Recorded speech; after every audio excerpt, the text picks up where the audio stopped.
За сайн байцгаана уу, та бүхэнд энэ өдрийн мэндийг хүргэе. Энэ удаагийн бичлэгээрээ аав ээж нь намхан нуруутайж өөрсдөө маш өндөр болж чадсан NBA-ийн шилдэг 8 тоглолчийн талаар хүргэх болно.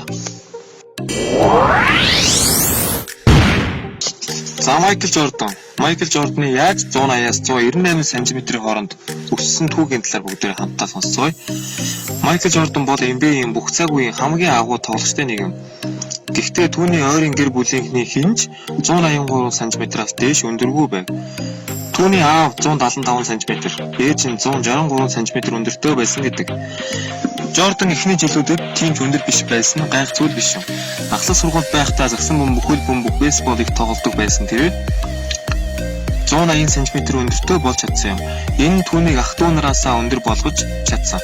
Гэхдээ тэр 2 дугаар курст байхдаа загсан бөмбөгийг оллож тоглож ихсэн ч ердөө 180 см өндөртэй байсан нь түүний сул талдаа хэд намхан харагдуулж байсан юм. Майкл Жордан нуруу намтаач байсан гэсэн ч бусдаас илүү шаргуу хөдөлмөрлөж байлаа. Удалгүй Майкл Жордан 191 см өндөртэй болсон байдаг. Ингээд нас бид хүрсэн өндөр нь та бидний мэдэх 198 см билээ. Гэхдээ Майкл Жорданд 201 см өндөртэй үеэ байсан бөгөөд тэр үеэлийнхээ өндрийг удамчин авсан байж магадгүй.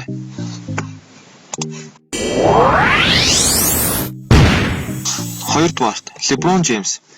Хаан Джеймс бол бүх цаг үеийн хамгийн агуу тоглогчтой нэг юм. Магадгүй түүний замнал дуусах үед хамгийн шилдэг сасан бөмбөгчин гэдгийг нь хүн болгон хүлээн зөвшөөрөх байх. Түүний одоогийн өндөр 2 м 3 см. Гэхдээ LeBron James-ийн ээж ердөө 163 см гэж боддоо. Харин түүний аав Энтони Маклан хичнээн өндөр болохыг хэн ч сайн мэдэхгүй. Ямар ч тач түүнийг өндөр хүн байсан гэдэг. LeBron James ахлах сургуульдаа 191 см өндөр байсан. Харин ахлах сургууль төгсөх жилдээ аль хэдийн 2 м 3 см өндөртэй болж чадсан юм. Oklahoma City Thunder болон Houston Rockets багийн суперод Russell Westbrook нь одоогоор 191 см өндөртэй. Тэр дундаж хүнээс ч өндөр, эцэг эхээсээ ч өндөр юм. Түүний эцэг 172 см, түүний ээж 170 см-ийн өндөртэй юм. Russell Westbrook өөрийн өндөр генийг ээжийнхээ гэр бүлээс өвлөн авсан байж магадгүй юм. Russell ахлах сургуулийн үеэр нэлээд өндөр өсөлттэй байсан. Тэр 175 см-ийн өндөртэй байсан. Ингээд өсөлт томтой хүүхэд маань их сургуульд ордог жилдээ хэдийн 191 см болж чадсан юм.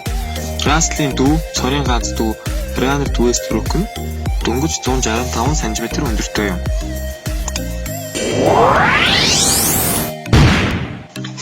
Дөрөвдүгээр Jeremy Lin. Яаж 170-аас 191 см хооронд өссөн түүх. Jeremy Lin бол NBA тоглосон цөөхөн Аз хүний нэг бөгөөд лиг тоглосон анхны хятад буюу 50 гаралтай Америк хүн.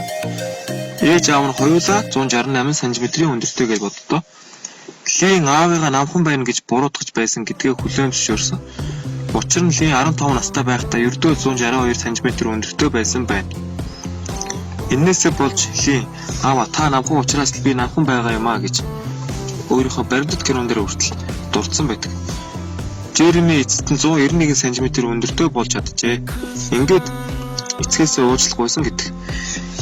Ээжийнхэн талын хүмүүс өндөр байсан гэдэг болохоор Лин үүнээс болж өндөр болсон байх магадaltaй.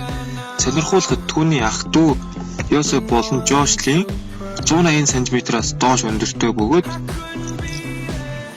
мөн Лин өөрийн баримтат кинон дээр хэлэхдээ миний өндөр болсон магадгүй их хэдэж их унтдаг байснах юм болов уу гэж хэлсэн байдаг. Gordon Hayward 178-аас 206 см хооронд өссөн түүх. Boston Celtics болон Utah Jazz багийн суперод Gordon Hayward нь одоогоор 2 м 6 см өндөр юм. Түүний ээж аав нь 178 см өндөртэй байсан. Hayward дунд сургуультай 178 см өндөртэй байсан гэдэг. Энэ үед түүний багийн эмч Hayward-ыг 188 см-аас хэтэрхгүй гэж хэлж байсан гэдэг. Ингээд Hayward өөрөө NBA-д орох мөрөөдлөө биелүүлэхийн тулд өндөр болох шаардлагатай байсан юм. Түүний эцэг нь маш их дэмжиж байсан тул бэлтгэлийг шахаж, шаргуу хийлгэж, мөн сунгалтын наслыг их хийлгдэг байв. Ингээд нэг мэдэхэд л Хейвордын өндөр их сургуульд нь 193 см болсон байдаг. Одоо түүний өндөр 2 м 6 см юм. 3-дугаарт Wilt Chamberlain. Wilt Chamberlain гэсэн нэрийг сонсохоор 100 оноо санаанд ч орж байна уу? Тийм ээ. NBA-гийн түүхэнд хамгийн агуу эзэрхий тоглогчдын нэг гэж түүнийг үздэг. Chamberlain 2 м 16 см өндөртэй. Chamberlain-ыг дундаж өндөртэй эцэг эхээс төрсөн гэхэд үнэхээр идэхэд бэрх. Гэхдээ энэ үнэн юм. Wilt-ийн аав William Chamberlain дөнгөж 172 см байсан. Түүний ээж Olivia Johnson 175 см өндөртэй байсан гэдэг. Wilt 213 см өндөртэй өвөөгийнхөө тухай түүхийг дурсан байдаг. Магадгүй өвөөгөөс өндөр авсан байх. Гэхдээ түүний төрсөн ах Wilbert Chamberlain ч муу адил өндөр гэнтэй байсан. Түүний өндөр 195 см.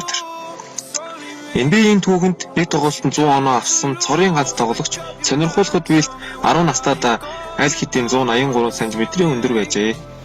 Боддоо 10 наснда шүү дээ. Тэр асар сургуульд орохдоо 2 м 11 см өндөр байсан гэж боддоо.